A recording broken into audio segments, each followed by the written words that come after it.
looking for escapism, I just want to escape. Welcome back to my disembodied voice. Now, apart from death and taxes, there's something else in life which is guaranteed upon you gaining sentient comprehension of your phenomenal field of reality. And that one thing is wanting something you can't have. Now, when you're a child, this might mean the latest toy lightsaber or that burger at Wendy's which your parents refuse to buy, but as we get older and mature through developmental milestones, one thing is unavoidable, and that is forming attraction. Now, whatever gender and sexual orientation you are, I'm pretty sure that at some point in your life you've had a crush on someone who is either out of your league, already in a relationship, or just far too confident for you to ever approach them and embarrass yourself by asking them out for a date. And crushes don't just have to be that hot person from college, that lady in reception, or that guy who drinks a Diet Coke outside the office. Dang, that's one hot body. As we also all have celebrity crushes. As I've stated in my previous videos, my number one celebrity crush is Christina Hendricks, and whilst I don't like every movie or TV show she's ever done, she's a bit lush. Now, let's be clear here. Seeing someone you like and having is perfectly healthy, and so is the odd daydream or fantasy about if only I could be with that person. After all, behind everyone's eyes there are fantasy lands, forbidden thoughts and imaginations all playing out in privacy. But what happens when these crushes and fantasies get out of hand? What happens exactly when becomes a malignant fixation which drives people to dangerous behaviour or takes over their life to the point where it becomes unhealthy worship? And how do our minds go from harmless sexual desire to pathological obsession? And what kind of mental states does this fanaticism engender? So join me for today's video as we look at the psychology of the stalker. We will look at the different types, all of which are evidence-based and come from medical research, and we'll put each one to a specific movie and its characters where we will dissect that subtype of stalker and pick apart their mental states. As ever, I'm not reviewing these movies, but instead putting their characters through a psychological prism so we can understand why harmless fantasy can end up as cold-blooded psychopathy, or a simple bit of lust can rust into something malignant, and the very definition of love becomes lost in the ensuing chaos. Right then, let's crack on. Now, before we start, I want to state that I've worked with victims of stalkings for many years, and about 20 years ago, even my own sister was stalked by someone, and in the end, she had to go to the police. The point I'm making is that whilst movie stalking is packaged as disturbing entertainment and used for tension and horror, real-life stalking can be a frightening experience, and if it's happening to you, then you need to talk to someone about it. Anyway, back to the start where do we start when it comes to stalking? Is this a nature or nurture thing? Are they psychopaths or loners? Just how are we going to unpick this? Well, firstly, is stalking a mental illness? Well, due to the nebulous methods and means and different reasons and reactions, no. It's a disorder, yes, but the disorder would be found in the personality, pathological failings, developmental problems, and possibly neurological disorders. So, whilst the outcome is stalking isn't really something you can be diagnosed with, more a set of behaviours which conform to the meaning. Now, according to the Love Foundation, they found 4 pillars which make up a stalker's psychology and turn them towards this pattern of obsessive behaviour, and these are rejection. Stalkers see themselves as the victims of being led on or toyed with. Their fear of abandonment doesn't allow them to reason, so it's impossible to let them down easily. Number 2, obsession. Stalkers are often obsessive in multiple areas of their life, including their romantic inclinations. They usually have repetitive thought patterns that play like a broken record and gradually become so preoccupied with their target that they even forget to eat, sleep, or go to work. Number 3, fantasy. Stalkers blur the lines between fact and fiction. They harbour a sense of entitlement and that their targets belong to them, which feeds the fantasy that they are destined to be together. And finally, number 4, narcissism. Stalkers are unable to recognise or respect the feelings or boundaries of others. They also lack healthy coping skills to deal with rejection, embarrassment, shame, or loss. And the Susie Lampliou Trust defines stalking as a pattern of fixated and obsessive behaviour that is repeated, persistent, intrusive, and causes fear of violence or engenders alarm and distress in the victim. It can consist of any type of behaviour, such as regularly sending flowers or gifts, making unwanted or malicious communication, damaging property, and physical or sexual assault. While specific incidents may seem benign, they form part of a pattern described by the police acronym FOUR, which stands for fixated, obsessive, unwanted, repeated. Okay, let's start on the personality disorder route and, based on the information we have, look at which personality disorders might be relevant to stalking. And the 4 personality disorders most likely to be associated with stalking are emotionally unstable personality disorder, or if you're in America, borderline personality disorder, obsessive compulsive personality disorder, narcissistic personality disorder, and antisocial personality disorder. Now, stalkers may have all, one, or some of these disorders or traits of these disorders, but stalkers are compulsive thinkers with attention to detail. They refuse to allow the fact that their victims have a say in this or their rights to feel their own independent way. And I say victims because that's what their targets are. Our stalker also isn't worried about acting out or breaking the law, as we will see in our examples later.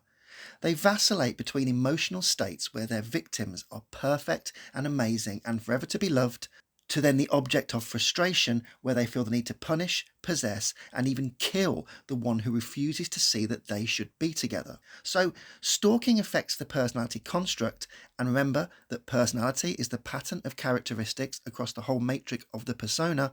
And when we are talking about personality disorder, then we need to remember that the behaviour and thoughts are problematic, pervasive, permanent. And this means that we cannot change the way they function with things like explanations, reasoning, and discussion. As I have stated before, personality is like the immune system for the mind. Think of it like white blood cells which deal with all those problems, social stressors, romantic breakups, and so forth, and depending on how strong, weak, or disordered your personality is, that's how your reaction will be projected out. Or in other words, it's how you will cope with it, or in some cases, not cope with it. Okay, so that's personality. But what about biological? We know that psychopaths have specific brain chemistry. So does the stalker have the same chemistry and biology? Well, no. Or at least not in all cases. After all, psychopaths are detached, have reduced empathy, and are resistant to emotions such as empathy and love. Now, that doesn't mean a psychopath cannot be a stalker. After all, stalking presents strong traits of OCD, and OCD can afflict anyone in many different ways. However, one such study published in PubMed found that data from neuroimaging, MRI scans to you and me, suggested that stalking may be associated with heightened activity of subcortical dopaminergic pathways of the reward system of the brain, perhaps in combination with low activity of central serotonin. Basically, this set of biological neurology correlates to the stalker's focused attention, increased energy, following behaviours, obsessive thinking, and impulsivity directed towards the victim. To further explore the neural systems associated with stalking behaviour, it was also discussed that several biopsychological phenomena associated with romantic rejection, including the protest response, frustration attraction, abandonment rage, and mate guarding, were also present. The study illustrated the parallels between stalking and addiction and concluded that stalking may be associated with a specific set of biological components which are also evident in people with addiction. But we'll come back to some of this later. So, from a neurological point of view, there are changes in the subcortical brain structures. Now, subcortical brain structures comprise roughly 25% of total brain volume and consist of grey matter nuclei, including the thalamus, basal ganglia, hippocampus, amygdala, and nucleus accumbens. Therefore, we're in the limbic system again, where our pleasure, pain, motivation, reward, hormones, fear, and much, much more is processed. So, as stalkers are seeking high rewards of dopamine, but they have low serotonin, we have mood imbalances and communication problems between neurons. Also, serotonin is the mood hormone and dopamine is the reward hormone, and this is where addiction comes into play, as anything rewarding, be it smoking, booze, drugs, sex, all of these produce dopamine and contentedness. However, elation is down to serotonin, and if they have low serotonin but high dopamine, we're in the territory of someone who may be low, negative, angry, slothful, and depressed, but between that, their brains get massive rushes from dopamine hits. In this case, either seeing their crush, writing letters, masturbating over photos, taking photos, or just following them on the bus, and these produce erratic highs with very rapid come downs. However, whilst we might look at the dark triad for psychopaths, stalkers have a schema of their own, and this is the power, threat, meaning, and threat response model. Basically, the stalker has a complex set of dynamics which result in their behaviour and lack of understanding of respect, and also comprehending the barriers between love and obsession, as well as their psychological makeup for why they are acting this way. So let's look at each heading and see what they mean. Power.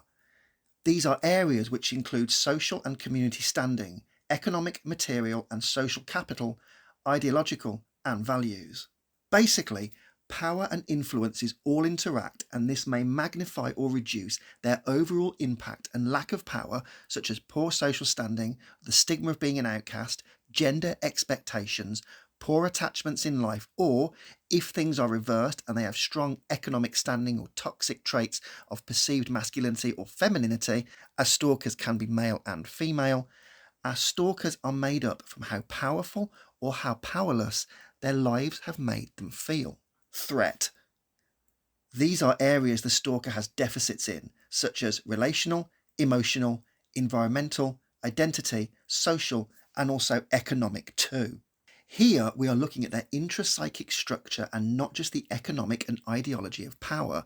Although some facets of power come into this, the threats are what pose problems to the psyche. Feeling insecure, poor self-esteem, a history of rejection, personality disorders, loss of role, all these now impact on how they see themselves. So poor identity, no relationships and emotional shortcomings are all added into our model. Meaning. The threats listed may be associated with feelings or meanings of abandonment, rejection, loneliness, inadequacy, shame, invalidation, unworthiness, loss, hurt, anger, jealousy, humiliation, loss of values and direction in life, and identity confusion. This may add up to an extreme emotional neediness. Rage is also combined with a fragile sense of self. In other words, threats bleed into meaning, and we see the world through the stalker's eyes as their reality collapses and they begin to find new purposes and focuses through their obsessions. And finally, threat response. The power, or lack of, threats and the meanings they are associated with give rise to threat responses. Stalking behaviour itself is a planned and consciously adopted set of behaviours, although it may be experienced as driven by overwhelming emotions and need. The threat response is our stalking behaviour, which may serve the functions of seeking attachment and validation, finding happiness, and gaining relief from feelings of inadequacy, worthlessness, and rejection. The desperate hope is that this will bring a different response from the target, drives the behaviour, and serves as a distraction from the underlying painful emotions. The threat response behaviour also serves as a way of expressing anger and punitive urges towards the person who is perceived as rejecting them and redressing this level of powerlessness. The emotional need to seek connection, relief, and happiness, and thus avoid hurt, rejection, and low self-worth, makes the desire to stalk relentless and all-consuming. So, with biology, personality, and our model of power, threat, meaning, and threat response all explained, let's look at our 5 stalking categories which were listed by the research paper from Rachel Wheatley and Lucy Johnson. Number 1. The rejected stalker. This person targets former intimate partners. This is the largest and potentially most dangerous and persistent group, and some, but not all, have been violent or abusive within the former relationship. Number 2. The intimacy-seeking stalker. Usually targeting strangers or acquaintances with whom they have an unreciprocated strong bond. Number 3. The incompetent suitor stalker. They may lack the confidence or social skills to attain an intimate relationship. Number 4. The resentful stalker. In these cases, stalking aims to punish the victim and set right a perceived injustice such as financial loss, workplace dispute, and so on. And number 5.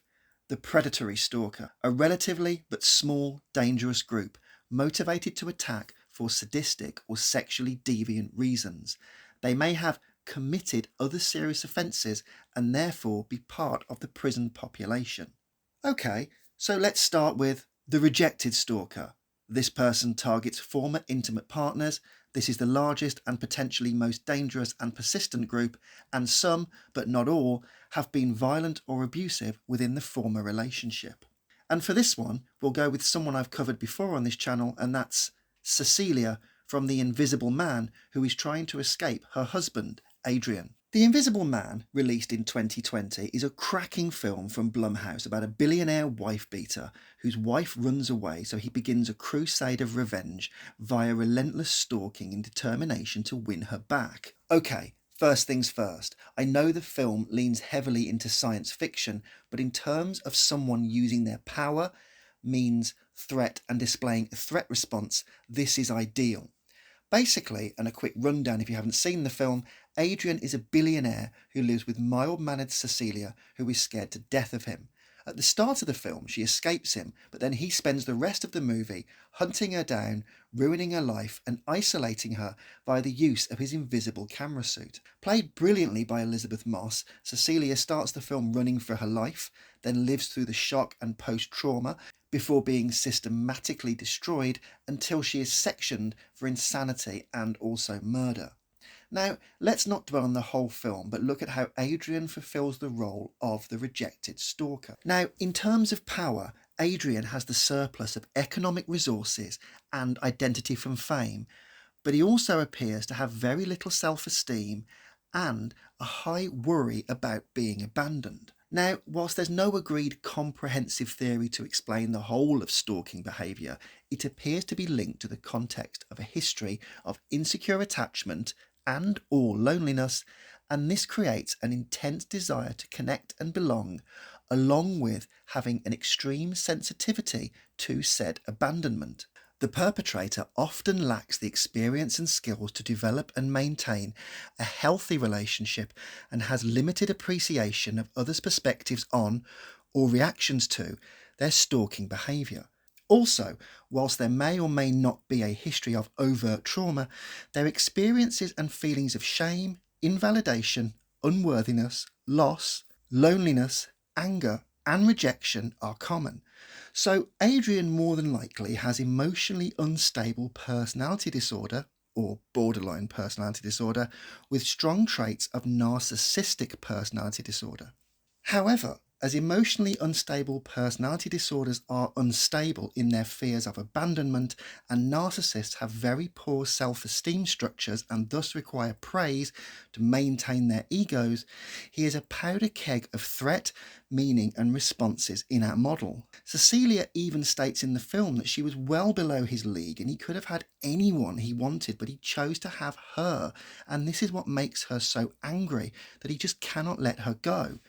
Therefore, in our power, threat, meaning and threat response model, Adrian's rejection, loneliness and narcissism means that even though he doesn't necessarily love Cecilia, thus this is why he beats and torments her, she must belong to him, so he starts his obsessive stalking craze. His threat response is all about seeking retribution, coercing and controlling and ultimately having Cecilia because she is his entitlement. The aim is to break Cecilia so she not only returns, but she can never leave again.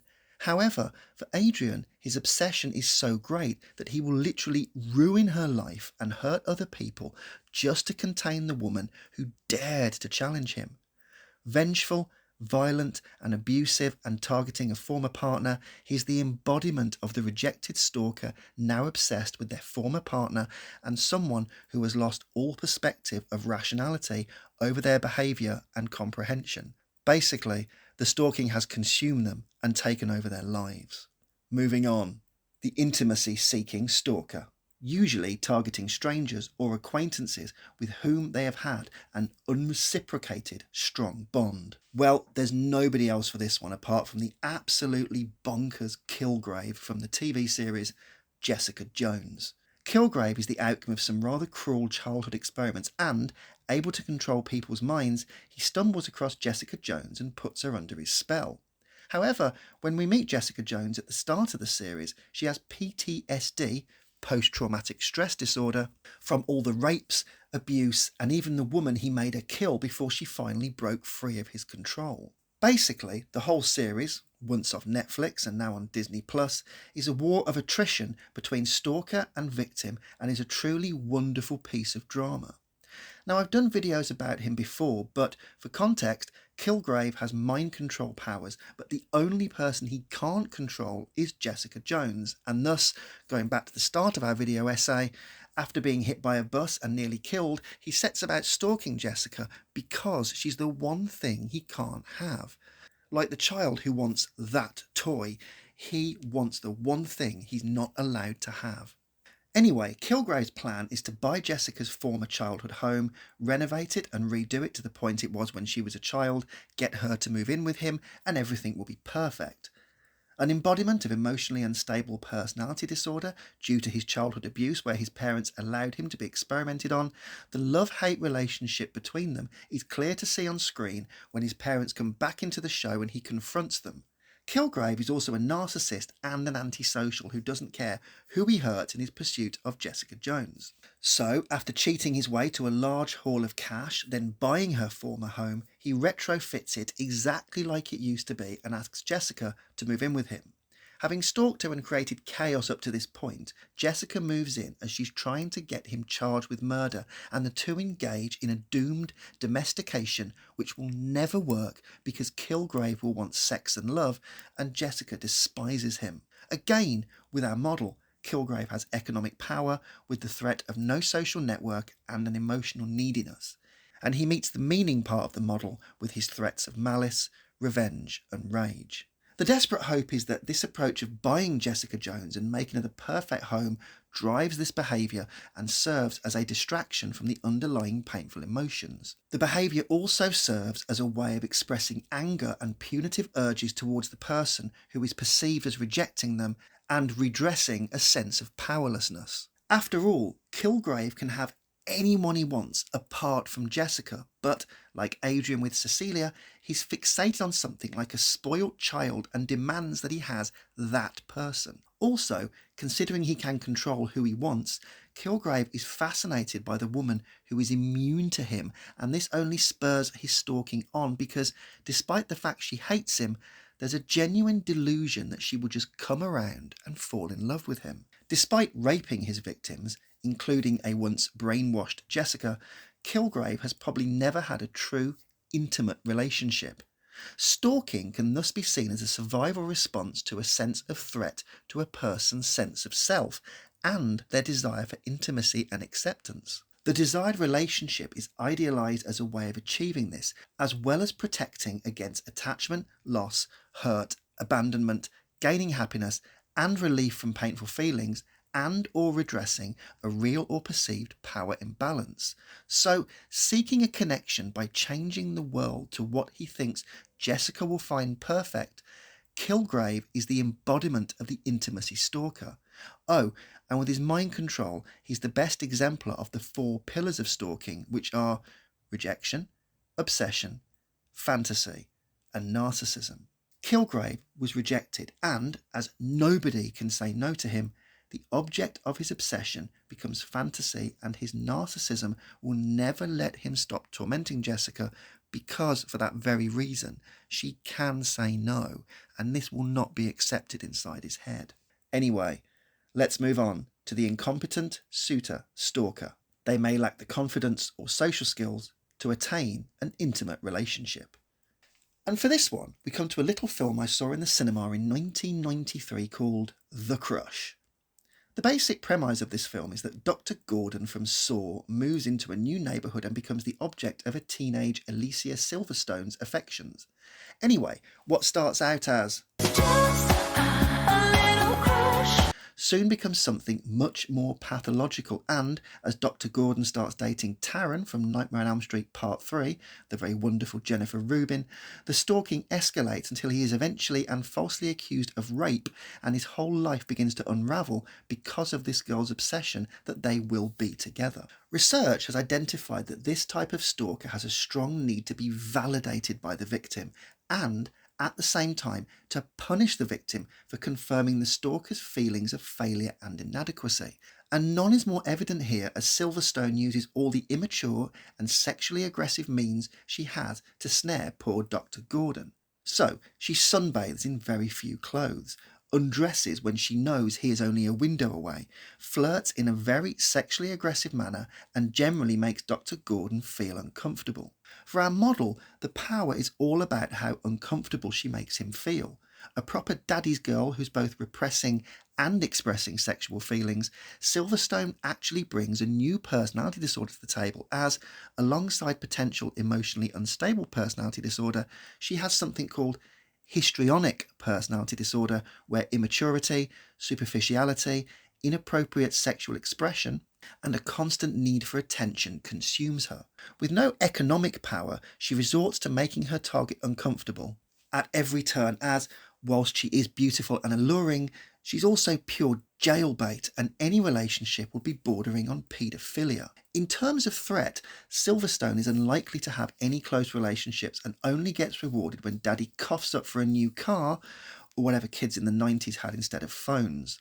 The genesis of the histrionic personality disorder mostly afflicts girls and comes when females start developing sexually, and the father is forced to repress any sexual feelings he has, whilst the daughter realises that being the good little daddy's girl gets his attention because she's acting almost in a sexually promiscuous manner. However, caught in immaturity and puberty, and often latent vulnerability of not understanding how their actions make others feel, histrionics are all about attention, and a side order of attention, but without any of the emotional complexities behind what needs this attention. However, as Silverstone tries to kill Jennifer Rubin and accuses Dr. Gordon of rape, we are also into some seriously antisocial pathology here, and, come the end, when the final showdown happens, we see her true, belligerent nature, which borders on sociopathy, but would more than likely be classified as conduct disorder. Scared of rejection and more than likely very lonely, her threat responses are anger, coercion, hyper-focusing on her victim, and even revenge, as, upon seeing that Dr. Gordon is bonking Jennifer Rubin, she takes this as a formal rejection, and it merely accelerates her stalking aggression. Stalking behaviour, as said at the start of this essay, is planned and a compulsive behaviour, and, although it may be experienced as driven by overwhelming emotions and requires a lot of calculation and preparedness to break the law or go to extremes, it's why our personality disorders are so vital, because they cover everything from attention to emotional regulation to compulsive planning to pure anger and acting out when the object of their affection rejects what the stalker sees as a legitimate advance. Silverstone may have the confidence, but she lacks the maturity and true social skills beyond sexual teasing, and she doesn't see that, even if Dr. Gordon was interested in her, there isn't a deep relationship to be had, as she is a child and he is a grown man. Therefore, once the physical side would be exhausted, the intellectual, emotional, and even societally acceptable facets would all crumble around them. The end of the film is also quite good, as, about to be locked up and sent away for good, Silverstone has already formed an attraction to one of the staff who'll be looking after her. Anyway, so let's move on to the resentful stalker. In these cases, stalking aims to punish the victim and set right a perceived injustice, such as a financial loss, workplace dispute, and so on. And for this one, we're going to pick a real loser amongst winners and focus on Wes Bentley's Tom, who stalks the extremely beautiful Angela, played by the wonderful Rachel Nichols, in 2007's horror movie P2, or Parking Level 2, to give it its full and rather odd name. Now, let me be clear, there's nothing wrong with having a lower paid job than a deal-breaking city executive. I myself have had lots of low-paid jobs where I've looked at others with envy, but for Thomas, spending every single one of his days sat in a tiny underground office, letting rich people in fast cars come and go, all whilst they ignore him and he sits there with nothing but his own thoughts and resentment, it isn't a good mix. And come Christmas Eve, where he's destined to spend the night alone with nothing but his dog and a few Tupperware containers of processed turkey, he is desperate for some company. And, by pure chance, Angela, played by the truly beautiful Rachel Nichols, is now locked inside said building as everyone has left and she is now fretting about missing Christmas with her family. Anywho, a quick bit of chloroform later and Angela wakes up chained to a chair and with Thomas and his dog for company, her office clothes now replaced by a cleavage-revealing dress, and so begins a night of cat and mouse as Rachel tries her best to escape, but Thomas won't relent and his love goes from obsession to madness to then sheer insanity until she stabs him in the eye, and upon realising that they aren't going to be together forever after all, he calls her the C word, which doesn't stand for Christmas, and she sets him on fire. All good fun. Thomas really is a resentful stalker, and he's been fascinated with Angela for some time. Now, Thomas spends his days sat in a form of purgatory where he is surrounded by loneliness, sexual frustration, invisibility, and will never get the girl of his dreams despite the fact that Angela is also deeply flawed and very lonely. And, having spent his days watching CCTV footage and staring at people through monitors, the ultimate method of detached interaction, he becomes aware that Angela had a fellow colleague who made an inappropriate pass at her one night at a party. So, Thomas captures said creep, ties him to a chair, and then tortures him relentlessly by beating, pushing him around with his car, and then, as Angela screams for him to stop, he repeatedly rams him until all of his insides, well, they come on the outside. However, the resentful stalker is caught between a dichotomy of love and hate and, therefore, despite processing his love for Angela as he has watched her every day of his working life, he switches between frequent bouts of punishing her where he will strike, threaten, abuse and humiliate her and, at one point, almost drowns her whilst being under the delusion that they will sit and enjoy Tupperware turkey, and then, on the contrast to that, he thinks they're just going to fall in love and have sex. Well, sex might be out the question as Thomas seems a little inadequate, and even when presented with an unconscious Angela, the suggestion is that the most he does is touch her face and have a bit of a poke at her breasts. Again, we are back into feelings of inadequacy which drive the perpetrator's need to find a sense of validation and worthiness. Most stalkers have never had an intimate relationship, and this is where the obsession, fantasy, love and hate all get mixed up together and form said dichotomies. Stalking can even be seen as a survival response to any sense of threat to a person's sense of self and their desire for intimacy and acceptance. So for Thomas, in terms of power, he is isolated with no social circle and, with poor social skills and a fear of being punished, caught or charged for inappropriate behaviour, he merely festers in the dungeon of the garage whilst the world plays out above him. In terms of threat, he has poor attachments, low social standing, and his emotions are based around rejection. So we add threats to power and we get meaning, and this adds up to an extreme emotional neediness combined with a fragile sense of self. And this is why Thomas feels a sense of entitlement, rage and vengefulness, and it all gets aimed towards Angela. Finally, we have threat response, and we must remember that stalking behaviour itself is a planned and consciously adopted set of behaviours, although it may be experienced as driven by overwhelming emotions and need. And Thomas has been stalking Angela for a long time, and through minimisation, denial and rationalisation being the defence mechanism of the narcissist, he has distanced himself from the identity of being a stalker and justifies his atrocious behaviour.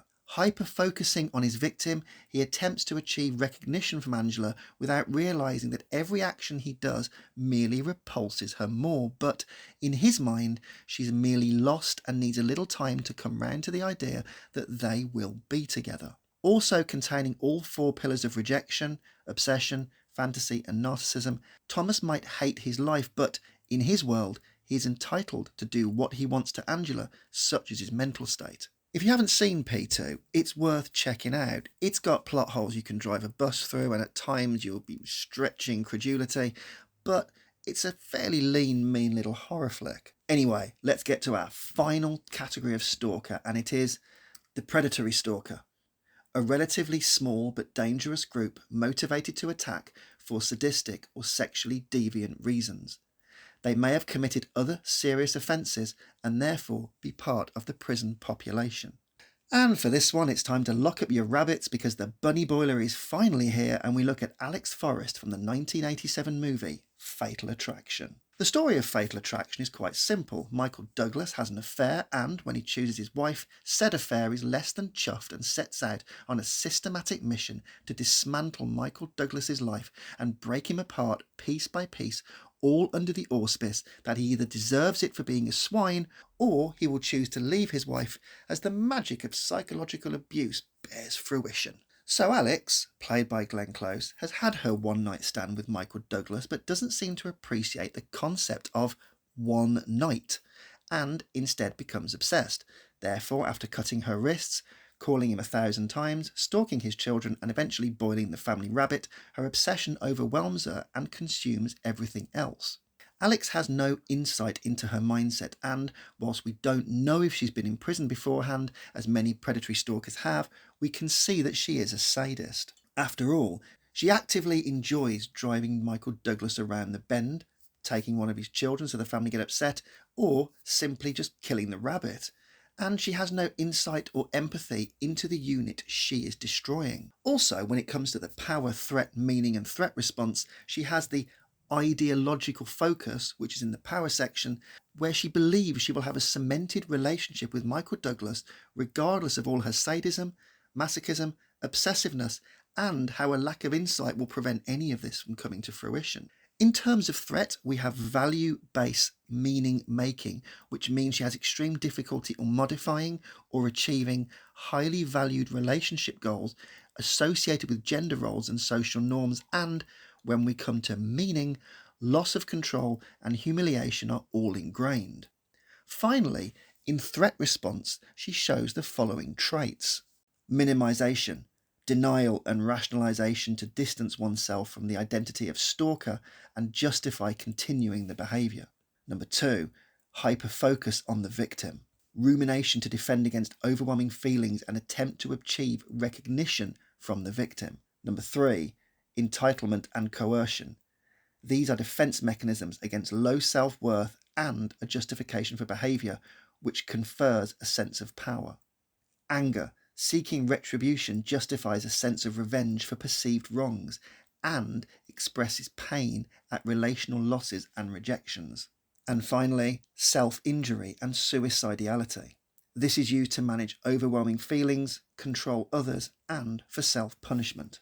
Overall, Alex is highly unstable, deviant, aggressive, revenge-focused, and quite simply, the perfect predatory stalker.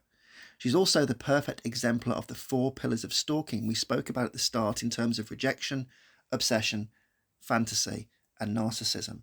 Alex is rejected by Michael Douglas, becomes obsessed with Michael Douglas, has this perfect fantasy about Michael Douglas, but her narcissism stops her from seeing any of the understanding or empathy or insight into what she is doing to Michael Douglas or how this relationship will never work.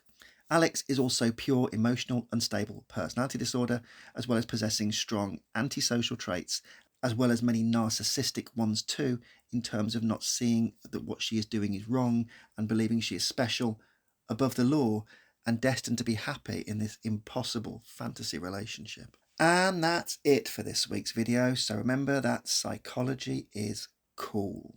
I hope you enjoyed our dive into the mind of what makes up a stalker, and as ever, please like and share, but most importantly, please subscribe, as the more subscriptions I get, the more videos I can make. Also, please drop a suggestion for a future topic or just make a comment, because one thing I do love doing is interacting with you all on here.